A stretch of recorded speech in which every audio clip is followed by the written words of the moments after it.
Hello and welcome to Just Do It, a Dewey Brothers podcast. This is season 2, episode 7, and after the late mauling of our good friend and one of our favorite commenters on this podcast, Maxie Boy Thuggins, Randy got him good.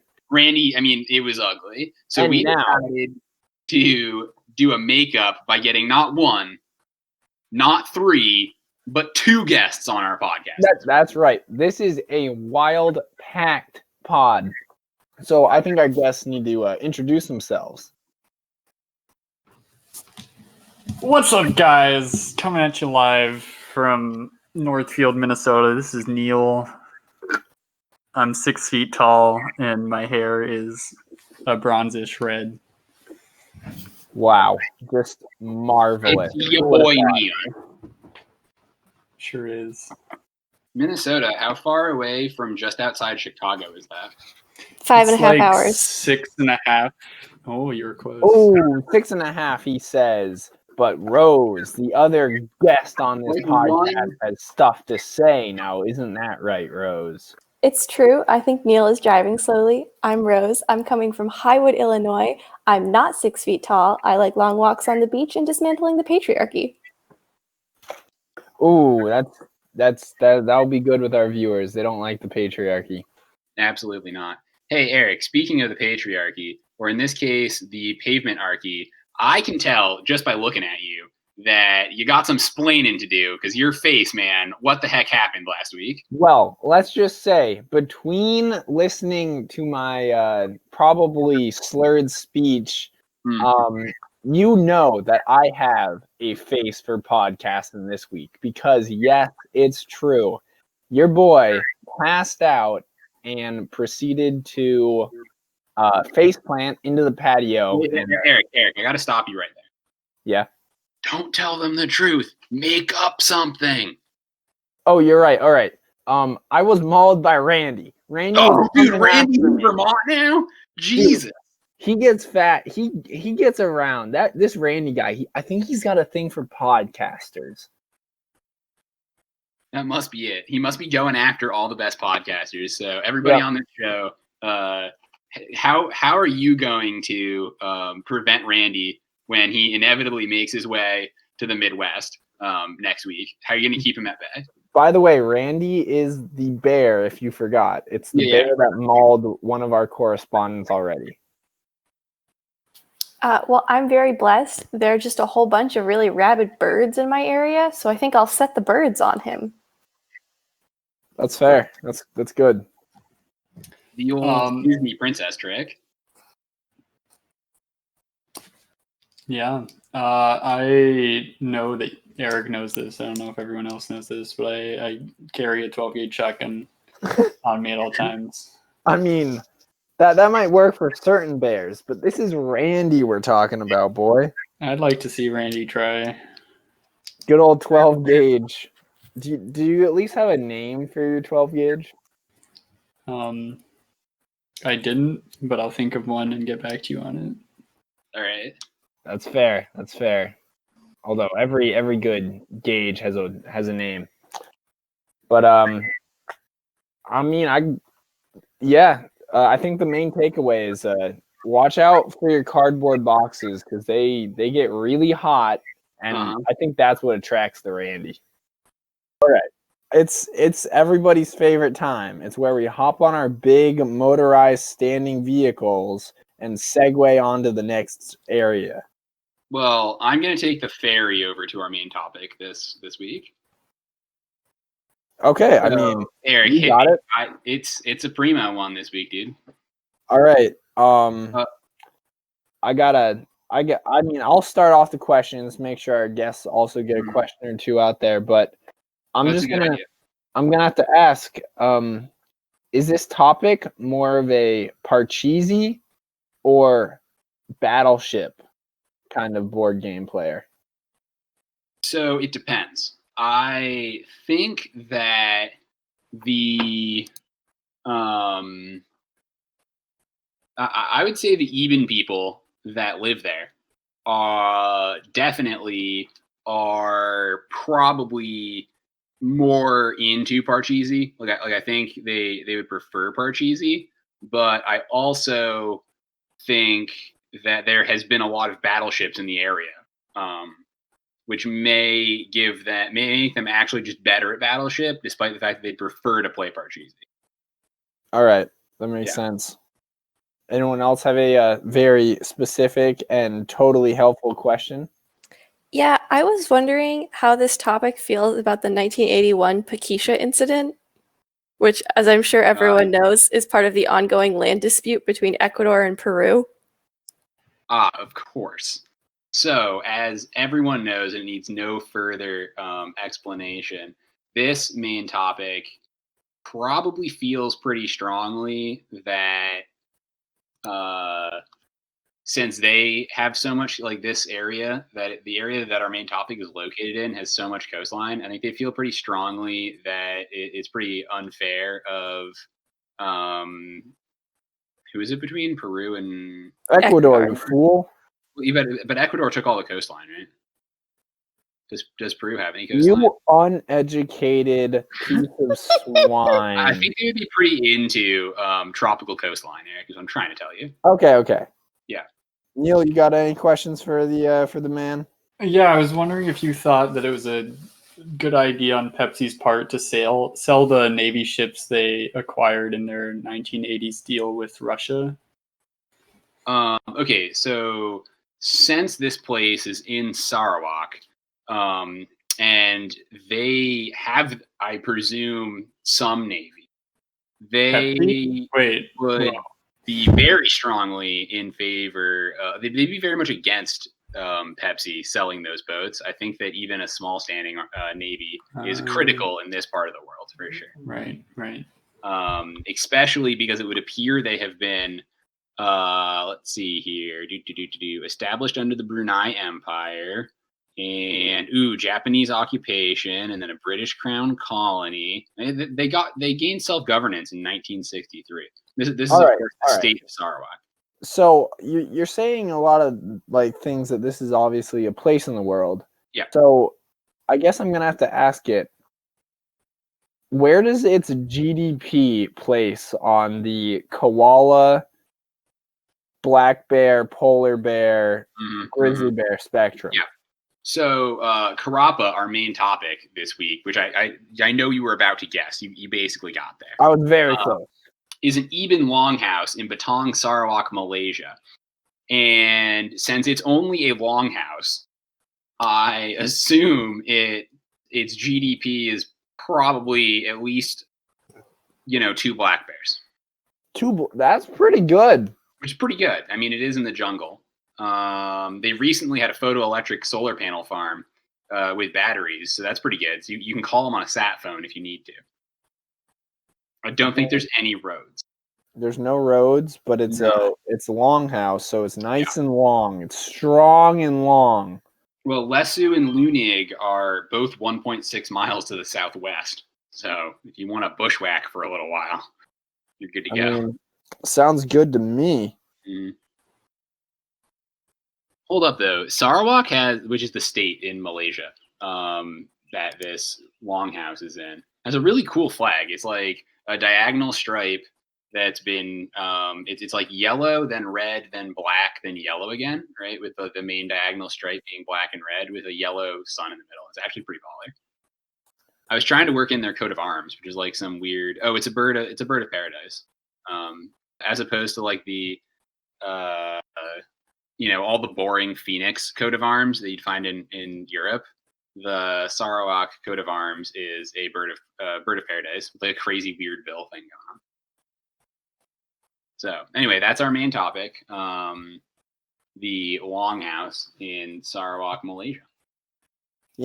I've always wanted to live in that specific longhouse. So it's really good that you're telling the people about this thing, I mean, the one problem is that Jambu is 6.7 kilometers to the northeast, which is really a bit far for me. It's just I want to live slightly closer to Jambu. That's because you're a dirty city slicker with nothing to lose. Am I right, or am I right? I mean, considering Jambu has no Wikipedia page, it's probably at the same size. Come on. I mean, you got to back me up, Neil or Rose, because this city slicker just don't get it. Well, I've been to John Boo, and I can say that it's kind of densely populated. Yeah, it's played out for sure. For city definitions, yeah. I mean, to be fair, they do have 2 stills for making banana gin, which is way more than Carapa, which only has a half-size still. So by that definition, it is a modern metropolis. Is banana gin like gin made from bananas, or is it banana flavored gin? It is gin made from bananas, and it's not really gin. And it's also from Africa, not from Malaysia. Nice. But bananas are from Malaysia. Correct. There's so many inconsistencies with this that I can only imagine that you found something like this on Wikipedia. I mean, Wikipedia hasn't been wrong yet. Anyway, you want to move into our works for this week? No, we got to check in with the happenings of our correspondence. Oh, that's true. Let's go head out to the Midwest and get cozy with some local news. So, yeah, what's happening? Yeah, well, local news. What's up with? I'm from the small town of Northfield. I'm not from the small town of Northfield, but I'm living in it. The governor just passed a mask mandate today. So, are dogs required to wear masks? Well, that's what I would prefer, but I don't know. I was watching this thing on Free Will today, and this guy was like, this town once lynched an elephant for like running through the streets. And then the guy was like, well, that elephant didn't know that running through the streets was bad. And I feel like dogs don't know coronavirus is bad, so can you really blame them for not wearing a mask? Well, I think the moral of this story is we need to lynch any dogs not wearing masks. I think that's coronavirus does not spread. I was about to work my way around to that point, but I think you said it best, Alex. Oh boy. All right. Well, I know there's also pelicans here. That's a fun fact. I'm sorry for interrupting. Oh no, please interrupt with news like that. Pelicans. Yeah, there's pelicans in Minnesota. Fun fact. I was at a swamp the other day and I saw a flock of pelicans. Did they like scoop up tiny bags of other fish floating in them per near the end of Finding Nemo? I wasn't keeping my eye out for it, so there's a pretty high probability that they were, but I have no confirmation. I mean, that I hate to say it, but your story only brings up even more questions, which obviously can only be answered by someone who also is in that Midwestern area. Rose, what are the pelicans doing in outside of Chicago? Honestly, they're just chilling here. The big buzz around these parts is this Saturday, a mask mandatory celebration in the town park to convince people to fill out the census, since right now only 65% of residents have filled out, as opposed to the county response rate of 72%. It's big doings. Interesting. That's wild. So likewise, are the dogs required to fill out the census there as well? No, for legality reasons, dogs cannot fill out the census. That's illegal. Keep in mind, you can be arrested for not filling it out, although that law hasn't been enacted in 50 years. So here's a question, Rez. Do I, as the house owner, have to fill out the census for my dog, like I would for my cat? Yeah. I'm going to reiterate this point again for you and also for our listeners at home. Dogs are not considered to be people and do not get tax allocation dollars, nor seats in the House of Representatives. Do not count your dog as a human.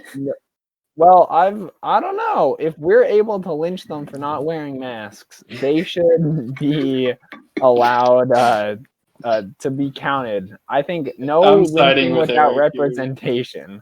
I think that we have as a nation, a history of lynching people who we also do not count in terms of voting and taxes. So we're gonna keep on that trend. Uh-oh. Haha. Well, no. Rose, if you want to bring that up, I think that we still need to count 3/5 of a dog. Oh no. Alex, how much of my 3/5 compromise lecture did you want on this podcast? Not enough. I don't know if we have time. I think I'm gonna We run can put away. it in the juicy bonus extras section. Sorry, Sure, Neil, I well, teach high I'm school gonna run social studies, away. if that wasn't clear. Nope. Like I said, I'm running away off to the Hawaiian beaches where we will be singing about berry patches on this week's Original Pieces. Ooh, some sort of Hawaiian song. I like it, Eric. Just watch out, because I'm sending someone after you. You're sending someone after me? Yeah, I think I'm going to send out the impeccable detective, Alex DeWitterino.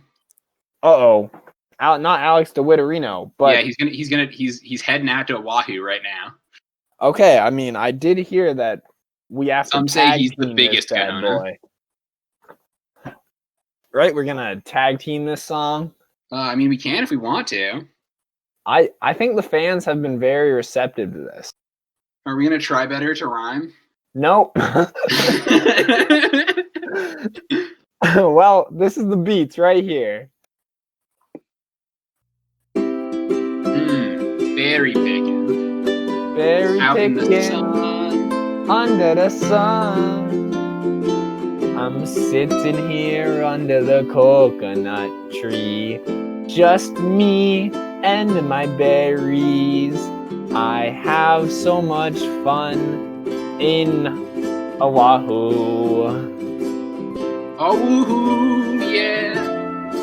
We're hanging out here on the beach with our berries, feet in the sand. We are so merry. You know me, just out under the coconut tree. But that's for another day, 'cause today I was having fun in the berry patch. I think this is a match made in heaven, just hanging out, gobbling up all the berries. We got the raspberries and the blueberries and all the other colors of berries. Oh, you know us hanging on the big island, having fun and eating lots of berries with our hands. But that's just us for the working man, living out here amongst the sand. Now I gotta tell you another plan, hanging out here in the sand. You gotta be watchful when you're in the patch, that you don't come across invasive species. Because those invasive species are gonna eat your berries, and then you won't be so happy. And everyone knows with the ukulele strumming, you gotta be happy in the berry patch. Oh, I know, I'm just so happy with that pretty ukulele, and how I would be so very sad if all my berries were eaten by invasive slugs, which is a really bad problem. So, bring your cats inside and stuff, because they're also not a solution to the slug problem. And then you also have to make sure you clean all of your ships off, and you don't get all the barge water and the buoyancy water, or else I'll bring everything into my Hawaiian. Also important. Don't do that either. We gotta preserve our berry patches. Yeah. Under the coconut tree. The coconut tree. Yep. That's our beautiful piece. Did either one of our guests have anything to add, preferably with more Hawaiian tunes? Well, someone was obviously applauding that one, because that was a good one. It was lovely. It was, I think I'm going to be the first person to say that was terrible. Whoa! What? How is that terrible? We were singing about berries and invasive species and coconut trees. Those go together. Those go together like emerald ash borers and ash trees there, which is to say very well.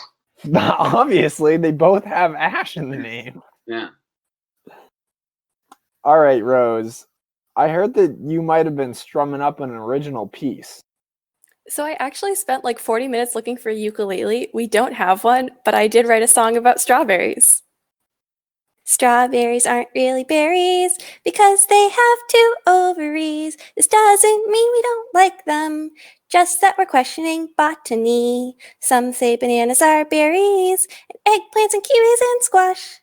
You can add grapes to this column, but strawberries we have to call aggregates. Some sort of berries are superfoods like acai and currant.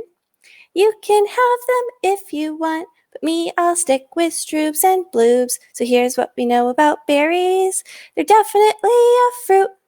You pick them in the summertime and your skin gets dyed with juice. Wow. That's impressive. Yeah. Yeah, I had to think, drive to Eric, the I think we're airport. I gonna had some lose. time to kill. That's I mean, fair. yeah, no, very, very awesome. So picking blueberries in the summer, getting your hands colored, and also checking for invasive species, Eric. I think that the MACC can definitely approve those songs for the general audience. Obviously, I mean that's just pure and lighthearted with no sinister undertones whatsoever. Yeah, I cut the verse about So- epistemology. That's good. We don't need that. I mean, it's just straight up positive programming. Yeah. Speaking of positive programming, Eric, What? I know that the internet is sometimes a scary and violent place, but have you wrangled any large fish out of there that we can answer the questions of? Yeah. Okay, so I was walking down the street, all right? Mhm. When something rang through my head and it was, there's still questions out there. And that's when I knew between you and I, we could answer all of those questions. So I was able to wrangle up every single question on the internet. And I found both of them. There's only 2. But that's why I couldn't find any questions this week. You had already overfished them. You're right. It's a dangerous thought, but I know the people want to hear our answers. I think we should institute tag limits on internet questions. Well, that might be a job for another day because I've already quelled all the internet and there are no more. So I think they're going to be extinct after this one. So the user Richie11988 is asking, if you'd invented the cuckoo clock, what noise would you have used for every hour?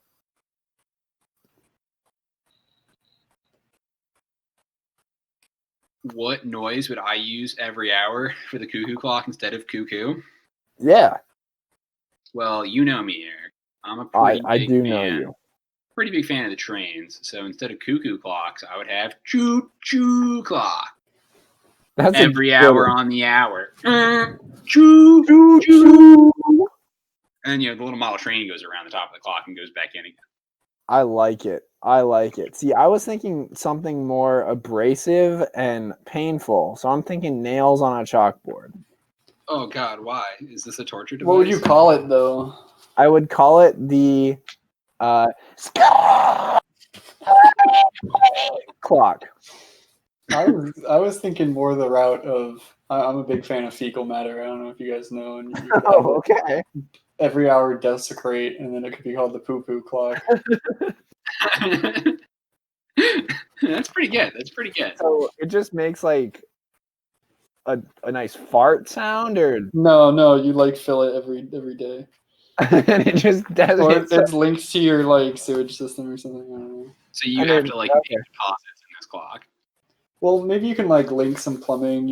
Have a filtration system, and then put just every hour it releases a piece of fecal matter. Yeah, that's interesting.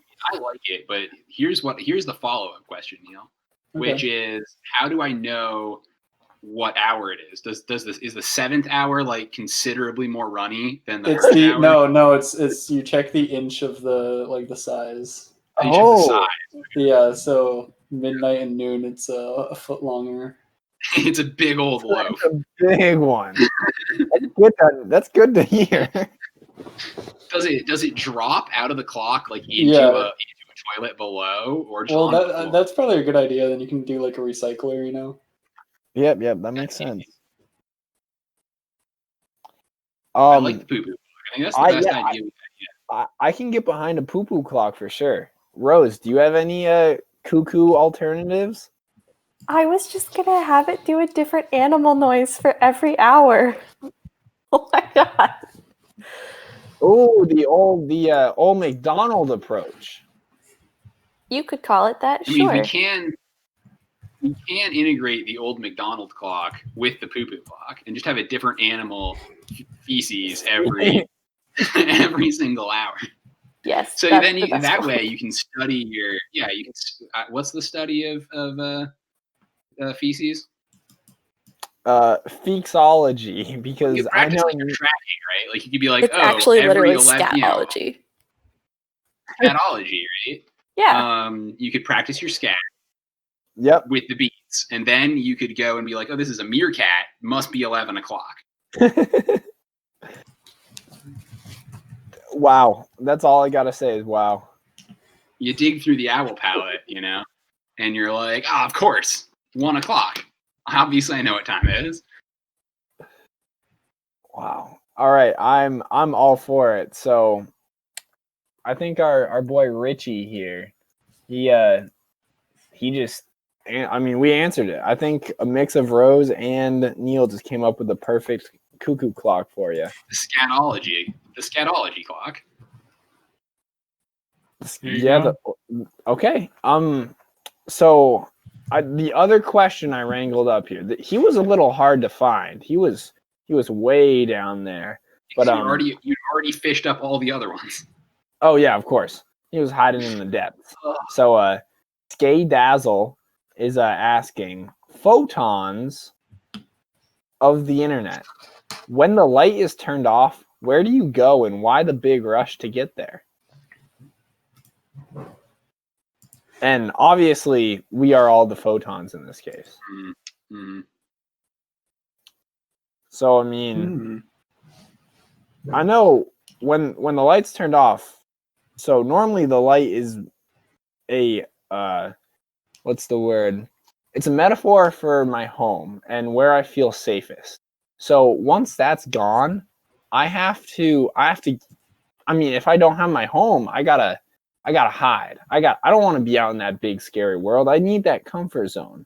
So I go to the nearest petting zoo and just feel at home with all the alpacas, llamas, and all the other animals that are belonging to our poo-poo clock. It's reasonable. So, unfortunately, normally, right, when the lights go off, I have a horrible, terrible longing for, any form of compassion, and so I just beeline to the nearest solid object, and then just get absorbed immediately. That's my initial reaction. Okay, that makes sense. Once I was trapped in a laser, and that was terrible because 99.999% of my energy was just bounced back and forth between two mirrors for basically ever. That sounds awful. That was pretty traumatizing. I mean, I've never been in a laser, so I'm taking your word for that one. You're stuck there forever with you and your 700 clones. And they're cloning. Cloning is wrong. I learned that one. It's an abomination. Stop laser pointers. They're an abomination for all photons. It's not right. Laser pointers are photon Guantanamo Bay. I mean, yeah, I've heard that lasers are actually where the 99% of waterboarding photons occurs is within. Well, it's just isolation. It's horrible. They also deprive you of all your waterboarding. senses, and then you have to run back and forth until you can finally get out. I mean, but they don't let you out. They never let you out. You're just trapped there. Just small fractions at a time. Yeah. It's brutal.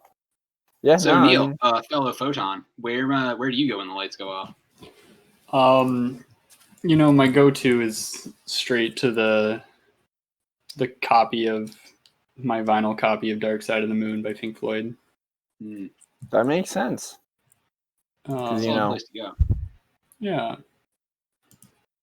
I mean, especially. Do you Do you ever feel like going into that album sort of splits you into 7 different characteristics? I don't know about 7. 6 is a little 6, more though. likely. Okay. Yep. That sounds about right. Yeah. I mean, what sort of color is indigo? Not a real one. Yeah, it's probably not real. I mean, all my photon friends hate indigo. So I mean, like, screw indigo. It's like not really a color. But I also feel that particular album really does split you up and break you down. Right. As a photon traveling towards it, for sure. Rose, do you have anything else to add as another photon in this instance? As a photon, it varies where I go, but I never take anything with me because, I'm traveling light. Sorry. Oh. Wow. Got him. And you say that because you have no mask, correct? There's no other connotation.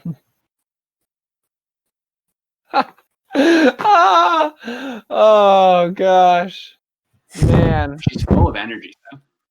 Oh, just keep them coming, man. All I know is I'm getting way too many photons hitting me in this cardboard box. I'm burning alive. Isn't it like, hasn't the sun gone down? I don't know. I'm living in a terrible place where the sun is actually a construct designed just to torture me and make my poor little cardboard box 6,000 degrees. That's, I believe, above the flashpoint of cardboard. Well, this is no ordinary cardboard. This is refrigerator box cardboard. So it's got a little compressor in the back that cools it off. Oh, you're right. Just kidding. No, you're fine. It's probably 6,000 degrees. Come on. So, with these questions thoroughly answered and obviously correctly, there's no other way anything would make sense. I think we need to head off to the most rowdy and rambunctious sports pieces in the modern world, which of course is professional bull racing and marble riding. Ooh, of course. Eric, do you want to hit me with I'm ready to go. I'll lay down the we'll jump over the hurdle and into professional marble riding. Let's hear it. What's going on in the world? This past week there were 2 events. There was the 5-meter hurdles and the block pushing event. So both of these events tremendous. Way better than the last one. We don't talk about that one. Okay. Yep. So way better than that event we just decided not to talk about. That stupid event that no one talks about. Yeah, it was really bad. So in 5-meter hurdles, first of all, this involves jumping over hurdles on your way down a 5-meter sprint. And the O-Rangers, I believe your favorite marbles, Eric, they're fast, but they're a little clumsy, and so they came in a solid 6th place. They aren't designed for jumping. I've said it before, and I'll say it again. It's hard to make a marble jump. The Balls of Chaos, ever your team to lose all your money on, 15th, not 16th. 15th. Okay. So yep, I was not expecting. Great, I was expecting second worse. place down to second to last. Those are some betting marbles. Now the Minty Maniacs are winning in the overall standings at this point in time during the 5-meter hurdles, and they got 8th, so that's good, which means the O-Rangers of yours, Eric, they're moving on up the standings. Oh, man. The Savage Speeders, always the team we follow, they are in 3rd place right now, crushing it. They got 3rd place in the hurdles. And let me tell you, Eric, Ruzzy of the Raspberry Race. No way. Was he feeling extra springy? Legs for days. Let me tell you. Ruzzy over here, he hopped him like it was going out of style. I thought for sure right, in one of the earlier heats in the semifinal heat. I thought for sure there's no way, right? They're only going to run an 8.386. I mean, that's not fast enough, but it was enough. It was enough to get him into the finals. As a matter of fact, they managed to just beat the actually the O-Rangers. Yeah, they beat the O-Rangers because the O-Rangers were in a different heat. Well, obviously. Moved on to the final. Then, guess what happened, Eric? Ruzzy, the team captain. That's the one. Got a sprain, and they had to bring in Razzie. No way, Ruzzy was taken for the final. Out for they Razzie? Had to bring in Razzie. Oh my goodness, that's terrible. 8.311. He made it. He won. He won the final heat. Oh man, so Razzie came in clutch. Razzie came in clutch in the hurdles, dude. Wow. And so that gave us the big 25 points we needed. Now, next event. You ready for this? The block pushing. Early start in the day. Block pushing is a two-round event where you get all 14 members have 2 tries. Yep. So, and they run them together. So for the first heat that we saw both the O-Rangers and the Raspberry Racers side by side. It was tough. Mm-hmm. Now, the world record had just been set at 85.8. And that was going to stand all day long. The Midnight Wisps were crushing it. Mm-hmm. But the Raspberry Racers, Eric, they got a 79.05 in the second heat. Amazing. After the first heat was with the O-Rangers, and the O-Rangers, I mean, I think they may have spilled some chemicals on the other track to make it slower because no one else was fast on that day on that track after the Raspberry Racers were in it. It was a slow track. Yeah, obviously. But in the faster track, the O-Rangers didn't tamper with. On their second heat, they did manage to get 6th place. So in the overall standings, but the O-Rangers are in first place with 105 points. They're fast. They're fast. Just ahead of the former leaders, the Minty Maniacs, with 93 points. Mm-hmm. A comfortable lead in the group of teams down at 5th place with 85 points is the Raspberry Racers. And the Balls of Chaos are right in the middle at 9 because obviously they win and they lose and they win and they lose and they can't make up their minds. But Eric, the O-Rangers are dominating right now. And I'm concerned that there's going to be some more increased press activity, and there's been some shady stuff going on. Well, I know for a fact that I have found things that are no way going to get caught by current screening tests, and I don't want to divulge my information about whatever supplements are out there on the market, but yeah, that's all I have to say is that if you don't get caught, it's not cheating. I mean, they are some strong marbles. They really can push that block. The O-Rangers are all natural. It's all 100% natural skill. I'm just saying, I think that Tangerine was messing around with the lead dust, Eric. No way. Lead dust. I mean, it's not technically illegal. It's only wet lubricants that are illegal. Dry lubricants are technically fine. But, I mean, hey, crushing a line of lead dust right before a run is very looked down upon in the community, and I know none of those O-Rangers would ever. I mean, only to recover for an injury. Obviously. Rose and Neil, did you have any in particular questions about marble racing? Do you have any teams that you may wish to know more about? You know, I went through a phase of watching marble racing myself. What was your old favorite team, Neil? I really can't remember any of the teams, but I did watch it. Sounds like he was a what is it?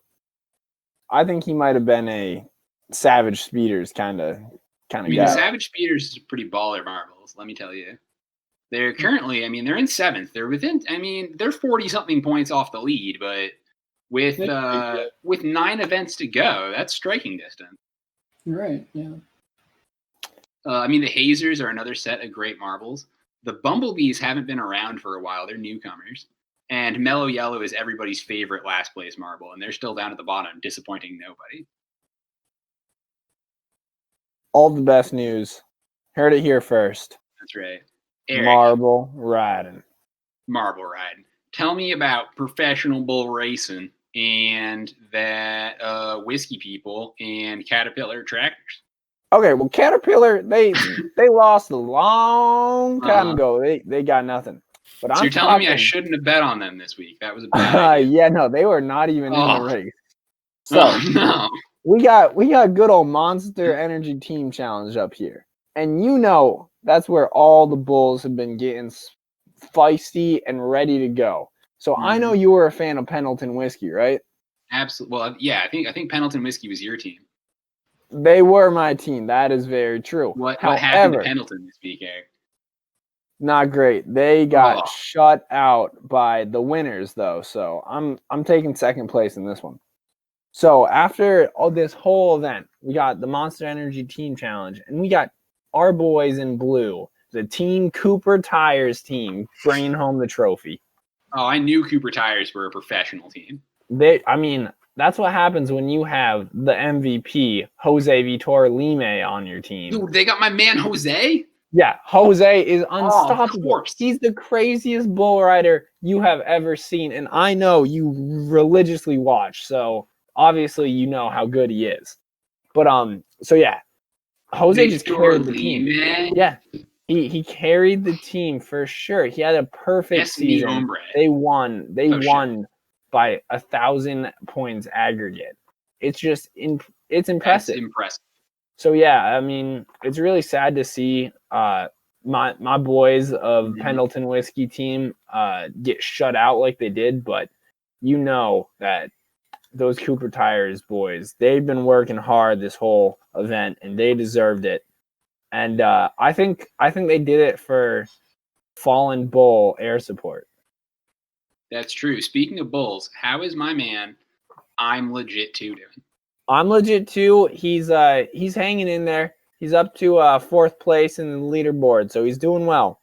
But I did hear that he might have gotten a high ankle sprain during training.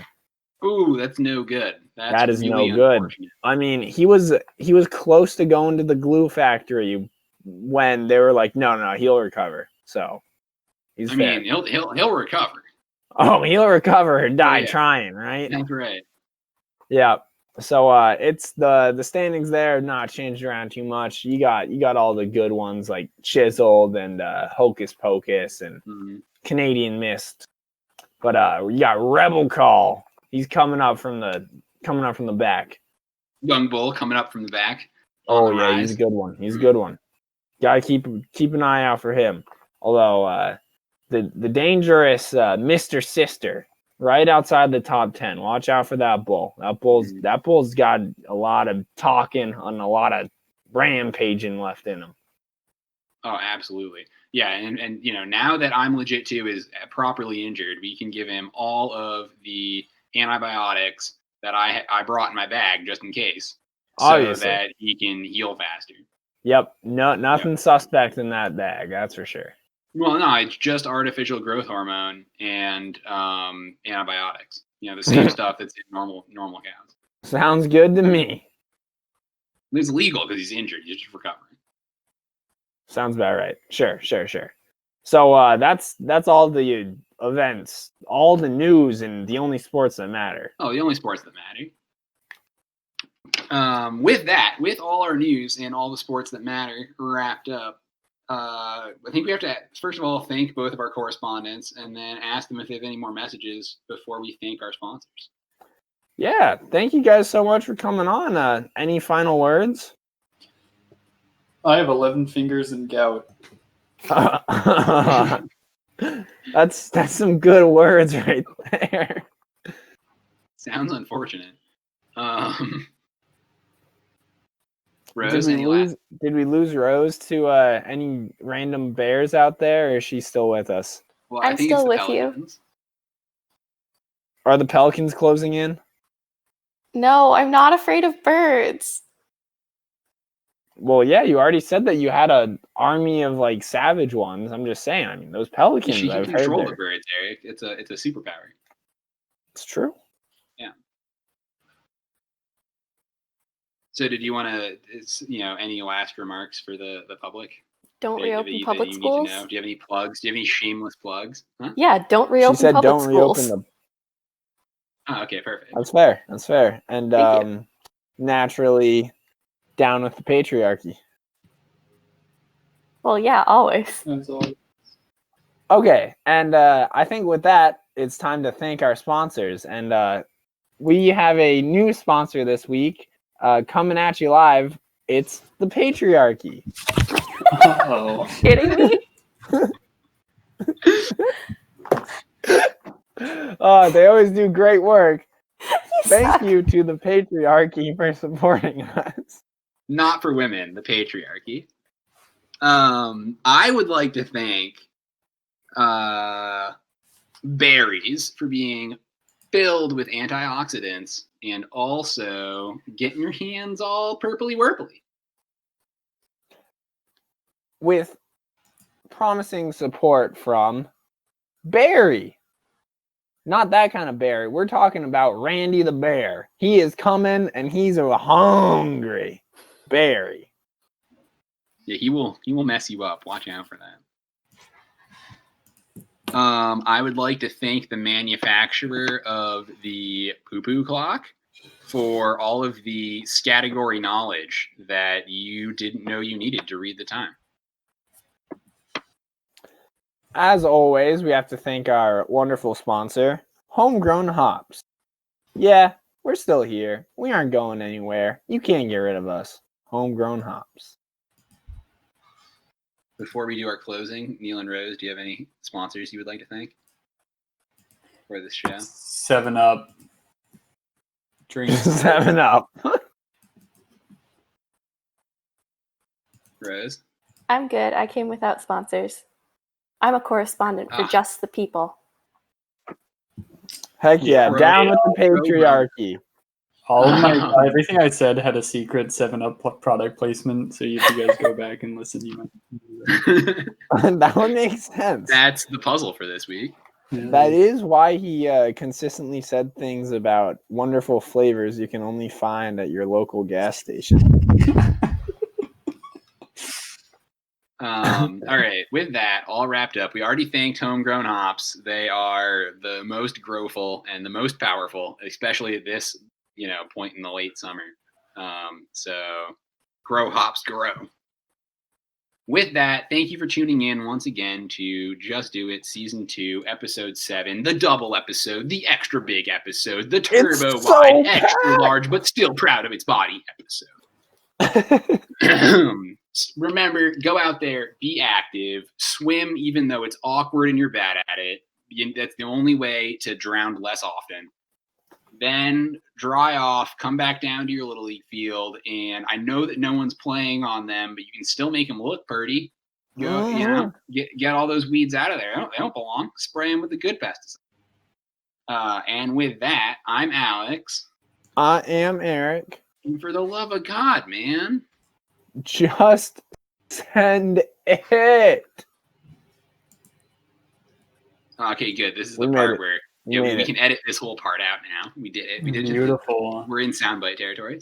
Man, that's wild that you had a 7-Up sponsor the whole time, because I've been drinking a nice fresh glass of Moxie.